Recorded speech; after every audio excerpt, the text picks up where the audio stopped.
live. Okay. Setting up. Okay, so welcome everybody. Sorry about that. I have to say, when we're doing a live discussion on technology and when technology doesn't work, it's always the most ironic thing. So please welcome from everyone around the world. My name is Jake Sussman, and I'm here with my very special guest, Tiffany James. And when you're tuning on here, please do me a favor and just share where you're from, where you're watching from, because the coolest part about our community is how global we are and how much we could be anywhere in the world and come together. So there's that. So and true. one last piece is that there is a 15-second delay. So please be patient with us as I look at the chats to answer any questions. So please ask away, and let's begin. So everyone, please meet Tiffany James. Tiffany James is the Vice President of Nessy Learning. She's a certified structured language teacher, certified reading specialist, qualified dyslexia screener, and dyslexia specialist with 25 years of kindergarten teaching experience. And she's a sought-after consultant because of her expertise in both reading program implementation for general readers, extensive knowledge of screening and instructional grouping, and her specialization in dyslexia. Her knowledge and expertise in dyslexia identification, standardized testing, progress in monitoring, and dyslexia advocacy keeps her in demand by both individual families looking for help and advice in schools. Also, Tiffany is the executive producer of the new dyslexia film, Michael, which we will talk about. So let's get this thing started. So Tiffany, welcome. Let's just start and tell us a little about your background. What got you into this space? What wakes you up in the morning? Oh, well, both Mike and I are passionate about dyslexic children. We really believe strongly in early intervention. That's really our passion. We kind of divide the time of in our company between product development and running the company, and then our love, which is advocating for dyslexic children. It is what wakes us up in the morning, and it is something we'll continue to do, I think, even after we retire from the company someday, because that it is our heart. And we want to if we can just prevent a few children from going through what we went through in school, we will feel quite fulfilled. So that's what we do. That's what we love.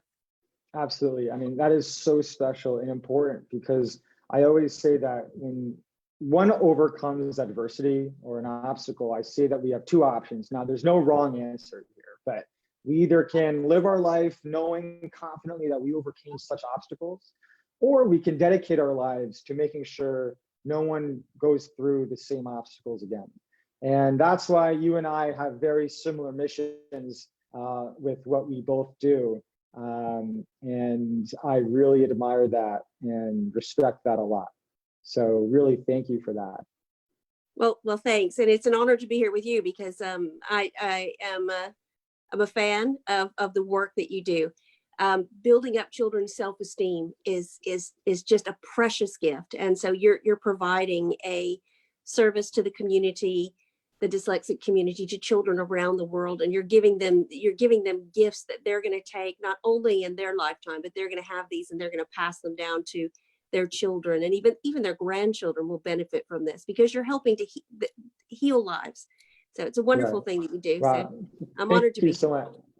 I appreciate that. And for those of you that don't know, I run a mentorship program for those kids and young adults with learning and attention challenges. We take a bit of a backdoor approach, help them build confidence around the way they learn by looking at their strengths to then form tools like in a toolbox around areas of challenge, and it's been transformative. And actually, Tiffany and I, we're working together on this front. So we're going to have a lot of fun today. So there's a lot of parents out there that may not know Nessy, and what was the inspiration behind Nessy, and why should parents get involved with the platform? Yeah. Okay, so Nessy really had its origins about 40 years ago. So It's told 40, in the, it's 40. 40. Yeah. And that's Wow. because it's told, a little bit of this story is told in the film Michael. So Michael is really about Pat Jones, Mike's mother. Mike was a boy who couldn't spell his own name. He was just so broken in school, and he was actually asked to leave 3 or 4 different schools, asked to leave, and asked very firmly to leave. He was fighting because he was picked on and bullied so much that he started to fight back, because he's such a gentle person, but he was really, really backed into a corner. He also writes songs, and there's a song that he plays every once in a while, and it still gets me when he talks about how he believed he believed he deserved everything he got. And he felt that low that he believed when he was punched in the face in school and his head was stuck in the toilet that he deserved it, because he actually felt that badly about himself. Well, Pat is a dynamic woman. I mean, she was a teacher, a math teacher.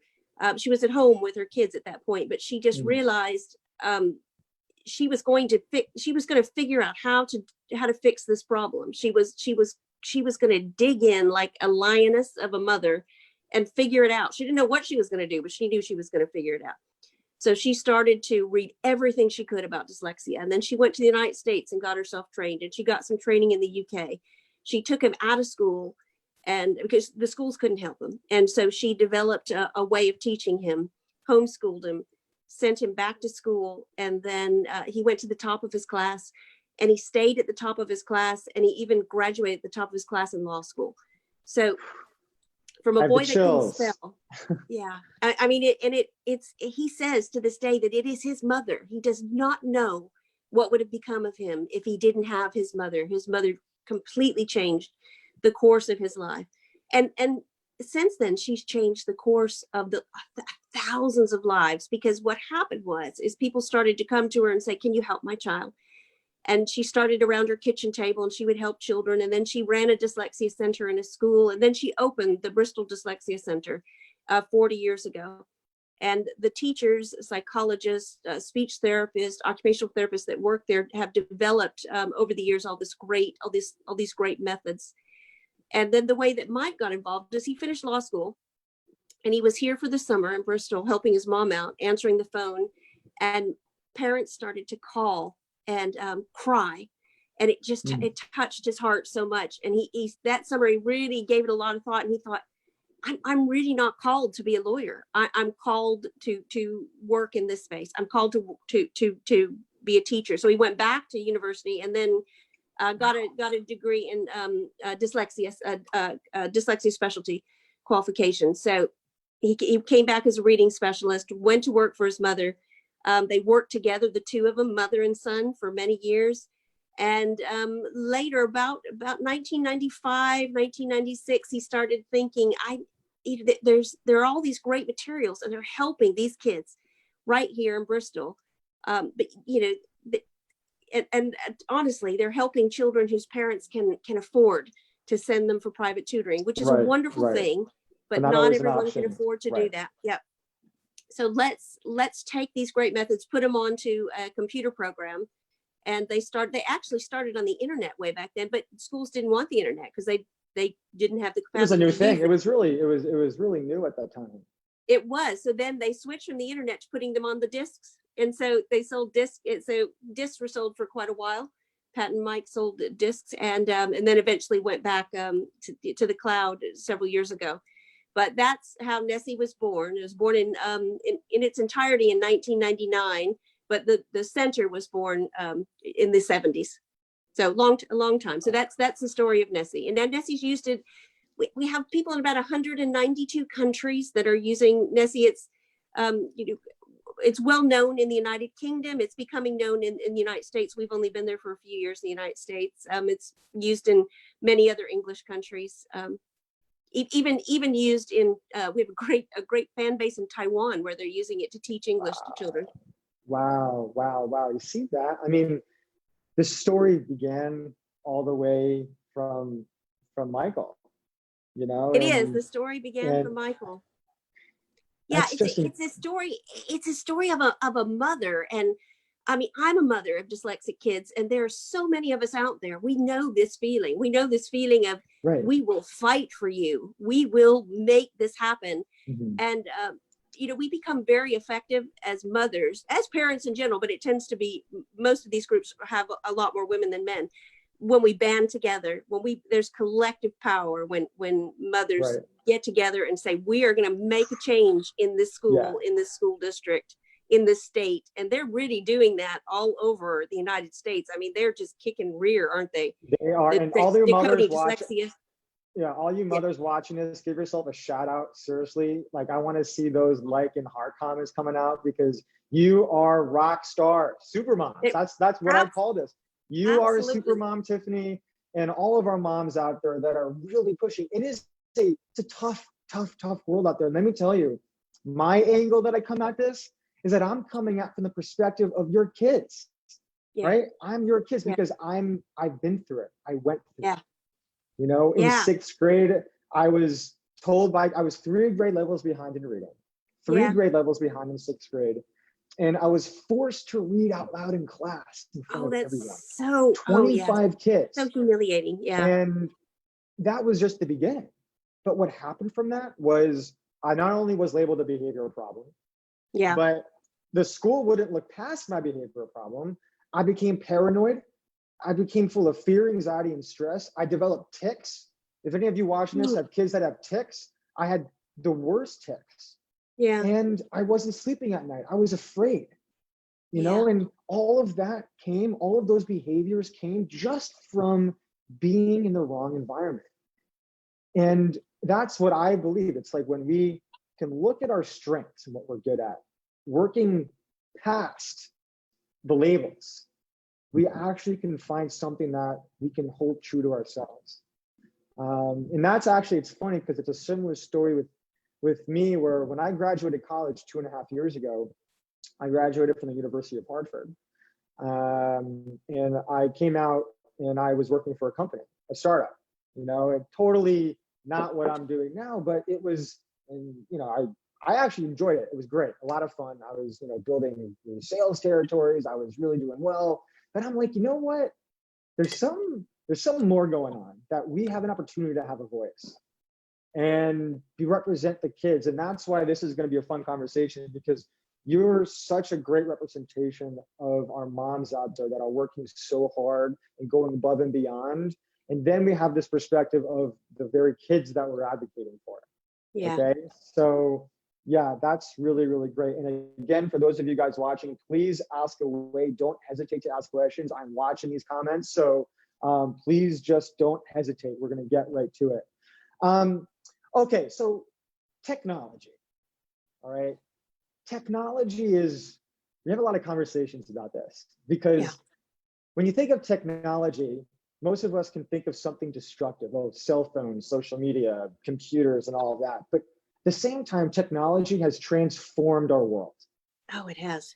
Right, in a positive and negative way. But let's just put negative on the side for a minute, because I'm sure there's a lot we can talk about that. Positive. We have an organization like Nessy.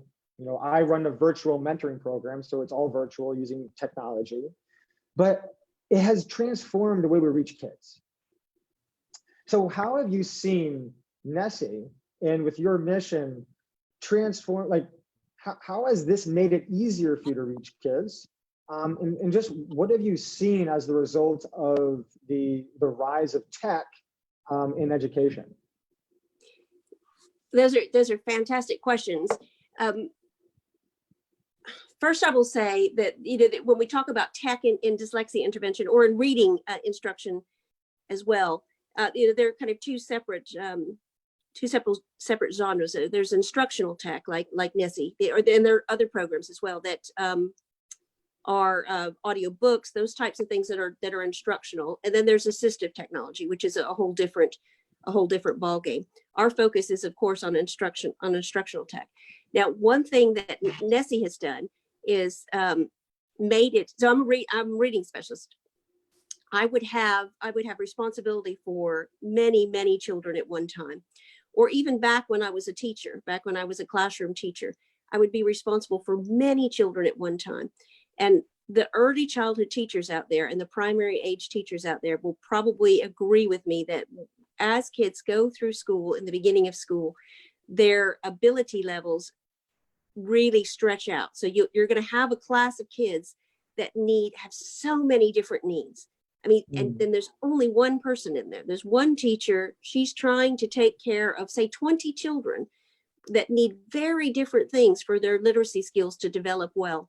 And that's one thing technology can do, because that's why Nessy was designed the way that it was. So it assesses the children when they first go in. It assigns the lesson individually for that particular child, and every child with headphones on works on exactly what they need to work on. And then the teacher is able to kind of rotate groups through and get a group to come to her table and work with them one-on-one and individually, and then send them back and then get another group. So she has some children, or 2/3 of the kids, working on Nessy, and then 1/3 of the kids kind of up at her table working on things individually. So it allows one teacher, one instructor, to take care of the individual needs of lots of kids at once. So that's the main thing. It also is, it's affordable. Reading specialist, depending on where they are in the world, the cost of the salary of one reading specialist is $50,000-$60,000, maybe $50,000. I guess it depends on where you are. A reading specialist can only see a limited number of kids. Right. She just can't fit in. And if 20, we're talking about 20% of the kids in a school, there's no way that one reading specialist can take care of the needs of all of those children. So it allows her to really spread her time out. So there's a lot of parents watching this, a lot. And some of them are probably wondering, it's still quarantine. Obviously it's summertime, but our kids are getting restless. We've been staring in front of screens since March. And, how do we balance the rest of the summer? Because we're not used to this. And there definitely are parents that are, thinking, well, my child's just not in a good place at school. I don't know what to do. Do I homeschool them? Do I not homeschool them? Do I take them to private school? But I don't know if I can afford that. And all of these different challenges and conflicts. So what can we say to these parents that are in a state of either just discovering that their child has an LD, and what do we do? And just what can we say to some of our parents watching this? I'm be encouraged for sure. I mean, and one of the best things to do is to join some of these social media groups, the Facebook groups, and really kind of get in with a group of other parents and talk to one another. That's really helpful. There's some really good ones in the United States, like Dyslexia Initiative. There are a lot of decoding dyslexia groups. Join those and talk to other parents, because we've been there before and we've walked this road. So we have we have tips to impart. We have encouragement to give you. The second thing is that first of all kids should be taught to read. Being dyslexic is something that we are, and we will always be dyslexic, but not having the advantage of being taught to read as a young child takes away opportunity. It just adds to the difficulties that we may face going through school. I mean, let's face it, school is hard for dyslexic kids. We have to work hard at it. It's not really set up to meet our needs easily. So get them reading. I would say get them reading. But when I say get them reading, a structured literacy program. I mean, we're not. That doesn't mean just throw a bunch of books at them and expect them to do it. Dyslexic kids need to be taught systematically and in a structured way. And that's really the only way that they do it. There are programs that are out there that they're great for that, with technology or paper-based programs. Right. It's interesting that you're saying this, because I have the opportunity to meet with so many different types of kids.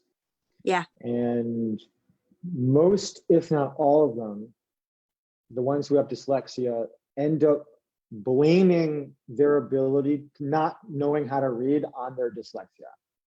And I, as someone who also has dyslexia and other learning and attention challenges, I too found myself saying, oh, I can't do math because I just can't do that, and I'm just going to focus on other things. And as a result, it ended up becoming a self-fulfilling prophecy, because it's not that I can't do math. It's not that I couldn't read. It was just that the way I read was different and maybe at a slower pace than my peers. So it just came to be more challenging.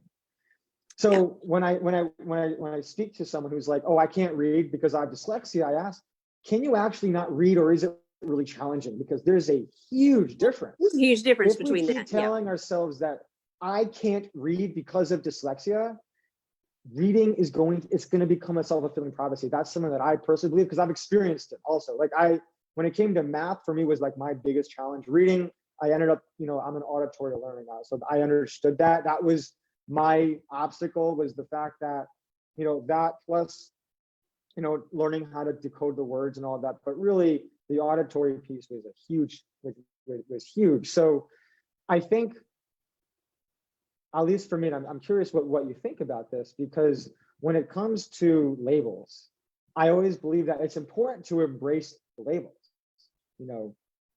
what we have, because it is who we are in our, in our identity. We can't ignore it, but at the same time, do we let it define us? I'm curious what you think.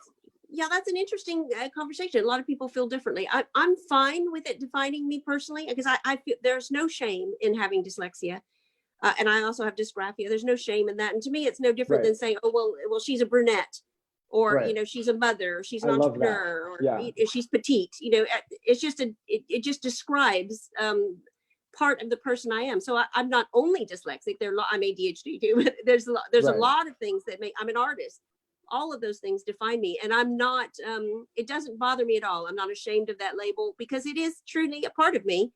And like everyone, I'm a mixture of strengths and weaknesses in lots of different areas. So I don't have a problem with the label. And I will say that sometimes in assessing children, especially children that get just a little bit older, when they come to us young, it's so much easier. You use a structured literacy program. Almost every dyslexic kid can be taught to read, and read pretty darn well. They may have a little more trouble spelling, but you can even teach them to spell pretty well if you get them young. Will always be dyslexic. The reading is a kind of a separate issue. But it is an advantage to be able to read and read well, and have good literacy skills. Right. One of my biggest philosophies, and the core of how I run my professional work and how I live my life, is that every human being has a brain. I like to hope, at least. We all have a brain, but none of us have the same mind. It doesn't matter if you have dyslexia, ADHD, if you're neurotypical, it doesn't matter. Every human being has the same brain, but none of us have the same mind. And I think that's just something that is incredibly powerful, because it changed how I look at human beings and my interactions with them, because it just brings in more understanding that, if I'm really good at something, then I most likely will have a challenge something else, goes back and forth. So if I'm good at art, and math is something that's challenging for me, for someone else who's good at math, art will be challenging for them. So at the end of the day, who's smarter than who? At the end, no one, neither of us. No we're one. all our own individual, unique person. Yeah, absolutely. Yeah, and I love the way that you approach that. I completely agree with that. And then another element I'm going to add to this, and it's slightly a controversial I like statement. other elements. Okay. This is a little controversial, but I say this all the time, is dyslexia, and it sounds like you might have dyscalculia, I don't know. Those are instructional problems. It's not a fault or a broken piece in the child. Right.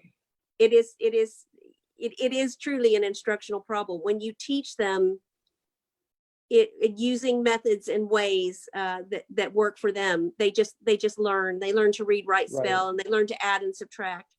I'm not saying that things will never be hard, but they do just learn. Right. Well, reading, no one's born knowing how to read. Right. No one's born knowing how to write. These are skills that are developed in our childhood. And then you have a situation, you're a kindergarten, you're in kindergarten. So, you can have child coming into kindergarten that already has been exposed to all of these to reading and math coming in. So now you have a child who is on level 6, and while you may be coming in at level 2. So, but you're still in kindergarten, but that other child may have had more exposure. So then you have this uneven playing field coming into kindergarten. So then you have catching up to do, or do you? You know? So yeah, I I mean, find that is true. Exposure does help. One of the things we know and understand quite clearly about reading, though, is that there's a small group of kids that will learn to read with just exposure, just sitting on their mom's or dad's lap or grandparents' lap, and somebody reading to them, and they just start to learn to read. But really, most of them, somewhere about 70% of them, they need to be taught, explicitly taught to read. And there's a real method to the way that you do that. I mean, it has to be quite systematic. And some of us take longer, but still get there in the end. And some of them move faster. But it's the same sort of path for most of those kids. Right. And they just have to be, whether it's always an advantage to come, to maybe have had a home where literature was rich and that you were read to. And that's definitely an advantage. But that it doesn't prohibit you from succeeding once you get to school, as long as you're taught in the right way. Right. Well, I mean, I'll say this too. It's one thing to teach a child how to read, but if they're not even open to sitting there and learning it, and then on top of that, retaining the information, all of that work is, I mean, that's what happened to me. My inspiration, my fire, my trigger for being open in the first place to learning how to read, because again, go back to 6th grade, I was done. My parents pulled me out of school. I was done. I was in the middle of the school year. So how on earth do you expect a child to even be open to learning after all that trauma? Yeah, and I have, one of my passions is trains, as you can see. One of my trains over here in the back. I'm building that bridge. It's great. But I've been doing that since I was 11 years old. Oh, cool. Now I learned how to read by reading train books. Oh, cool. And watching train videos with subtitles to getting used to following the words. But that's what got me learning how to read. But the problem was in school is that my teachers wanted me to read the fictional books they're reading in class. So on my report cards, they always said, Jake loves sharing these bizarre nonfiction, these different facts, but he needs to be more engaged in fictional books. I'm just like, and I read that a few months ago, and I was like, are you serious right now? What's the priority? Is the priority teaching someone how to read, or is it having them read the book that you have to read every kid? It's teaching someone how to read. So that's how I learned how to read, because it got me at least interested in it. I was open to wanting to, because it was my interest. Yeah.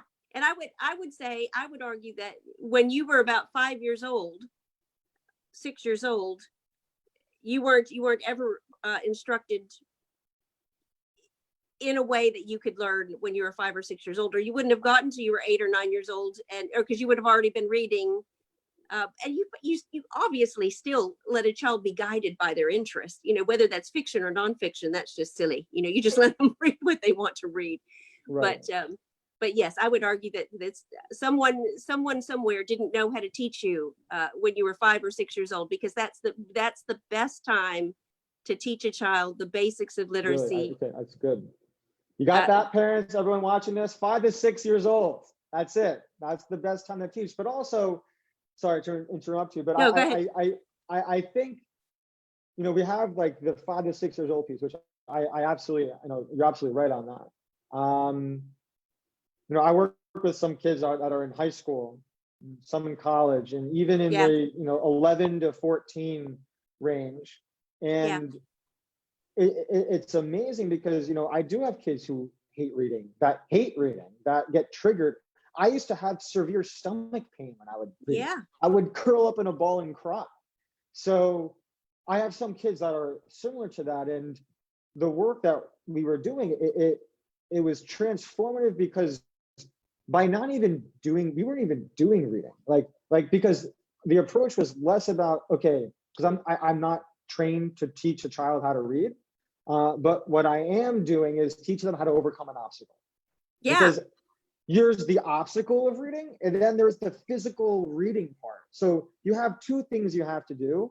And the piece of overcoming the obstacle, which will then open up the door to learning, is where that takes place. And that's what we're seeing. And it's been amazing. So I think that there's two prongs that Yeah, I agree. Together.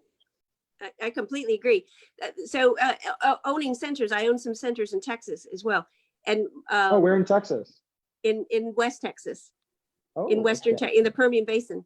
So and there's a center right next, the Bristol Dyslexia Center is the building next door to the building I'm in right here. And that's the one that's been running since the 70s, late 70s. What we'll tell, I think everyone would say the same thing, is the older a child comes to us, the more baggage they carry. So when we get those little ones in, when they're coming into us, they're 5 or 6 years old, everything's all, you just teach them to read, and they're out the door, and they're dyslexic children, but they're surviving and not getting so squashed at school. The older the child gets, the more they're carrying, and it was pretty common for me to refer young teens and teenagers, to someone to work with them counseling as well, because by that time, so much has happened. They've experienced so much trauma that we have other things that we need to work on. And of course, actually, those things need to be worked on in addition to the teaching, or before the teaching can even happen. I mean, it's kind of a part of it. I mean, that's emotional intelligence right there. Right? I mean, there's studies done by the Yale Center of Emotional Intelligence that they surveyed American students and teachers. The number one word, they asked them to say, what are the words that define school for you? The number one word used by both students and teachers, what do you think that was? What do you think? I don't know. I'm so anxious to hear this. I'm not familiar with the study. Stressed. Stress. Wow.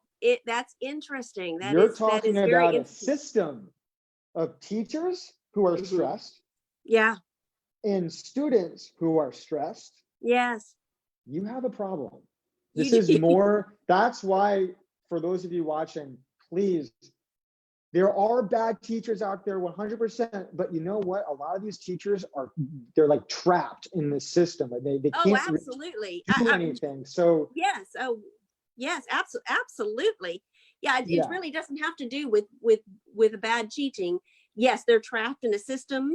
And then to add to that, most teachers, even reading specialists, haven't been trained to teach reading. So you've got, in the younger grades, they don't even know how to do it because they haven't even taken a class in dyslexia, not even one. We've got work to do. Oh yeah. Yeah. Yeah. So yes, stress and bureaucracy and mess. Yeah. So okay. Guys, I again really thank you everyone for joining us here. I did have one last question for you, Tiffany. And I just love this question. So what's your superpower? What's your superpower? That's a good one. I don't know. I mean, throughout my life, I've done lots of things and enjoyed doing them. Probably creativity, because I was an art teacher as well, and I had art camps in the summer and would have lots and lots of children. And so probably creativity, I would think. Wow, that's so cool.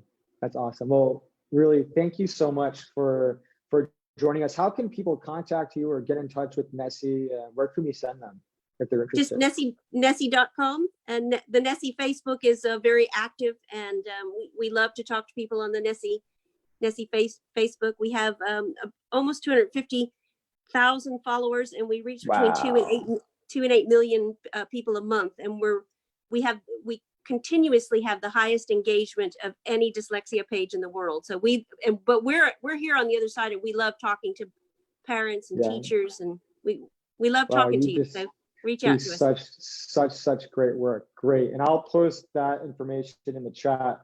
And if you are interested in our mentorship program, you can just either message me directly. Again, we work with kids around the world with dyslexia, ADHD, and other learning and attention challenges to build confidence around the way they learn through looking at their strengths. So if you're interested, feel free to reach out to me. If you have questions for Tiffany, you can either always ask me or reach out to Nessy directly. Yeah. They're a great organization. And Tiffany, thank you so much for. You're so for doing this. welcome. So nice to talk to you Yes. today. Awesome. Okay. Bye, everybody. Bye.